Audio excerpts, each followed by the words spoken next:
Shalom pendengar yang dikasihi dan mengasihi Tuhan Yesus Kristus. Berjumpa lagi dengan saya Cynthia dalam waktu teduh. Marilah kita menyiapkan hati kita untuk mendengarkan firman Tuhan.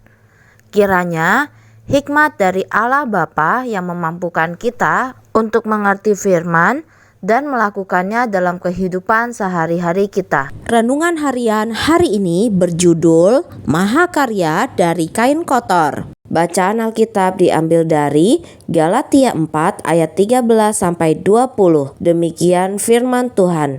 Kamu tahu bahwa aku pertama kali telah memberitakan Injil kepadamu oleh karena aku sakit pada tubuhku. Sungguh pun demikian keadaan tubuhku itu yang merupakan pencobaan bagi kamu, namun kamu tidak menganggapnya sebagai sesuatu yang hina dan yang menjijikkan.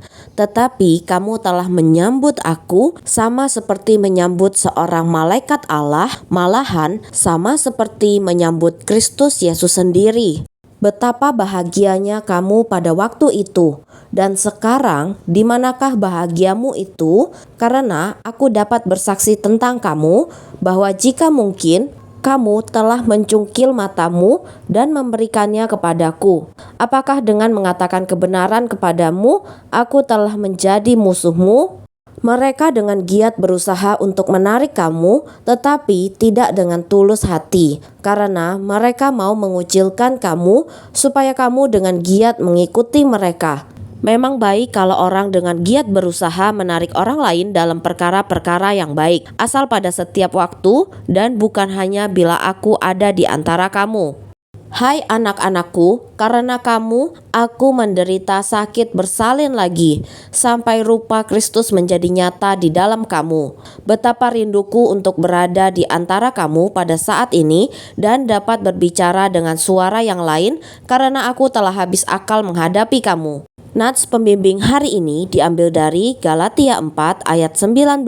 Demikian firman Tuhan. Hai anak-anakku, karena kamu, aku menderita sakit bersalin lagi, sampai rupa Kristus menjadi nyata di dalam kamu. Suatu kali, seorang seniman mendapat tuduhan palsu dan dijebloskan ke dalam penjara.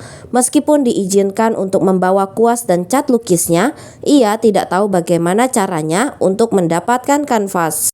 Pada suatu hari di tengah keputusasaan, ia kemudian meminta kepada seorang sipir sesuatu yang dapat dipakainya untuk melukis. Dengan acuh tak acuh, sipir itu membawakan sehelai sapu tangan tua yang kotor dan melemparkannya kepada sang seniman seraya berkata, "Coba, apa yang dapat kamu kerjakan dengan kain kotor itu?" Seniman yang juga seorang Kristiani itu kemudian melukiskan pemahamannya tentang wajah Yesus. Setelah melukis cukup lama dan dengan tekun, ia berpikir akan menunjukkan hasil karyanya pertama kali kepada sipir yang memberinya kain kotor sebagai kanvasnya. Ketika sang sipir melihat lukisan yang indah itu, hatinya tergerak dan air matanya berlinang-linang. Di kemudian hari, lukisan itu menjadi terkenal. Jika seseorang dapat mengubah sehelai kain tua yang kotor menjadi berkilau dengan keindahan yang membuat seorang sipir penjara yang acuh tak acuh dan tak peduli itu menangis, coba pikirkan apa yang dapat dikerjakan oleh sang seniman agung terhadap kehidupan kita apabila kita mengizinkan dia memenuhi kehendaknya dalam diri kita. Di dalam keadaan yang berdosa, kita kini hanyalah kain-kain kotor tua yang tidak memiliki keindahan rohani. Namun, kuasa Roh Kudus Allah dapat mengubah kita menjadi sebuah mahakarya anugerah ilahi. Tafsir Alkitab yang terbaik adalah suatu kehidupan yang dipenuhi oleh Kristus. Demikianlah renungan harian hari ini. Sampai jumpa lagi pada kesempatan berikutnya. Tuhan Yesus memberkati kita semua.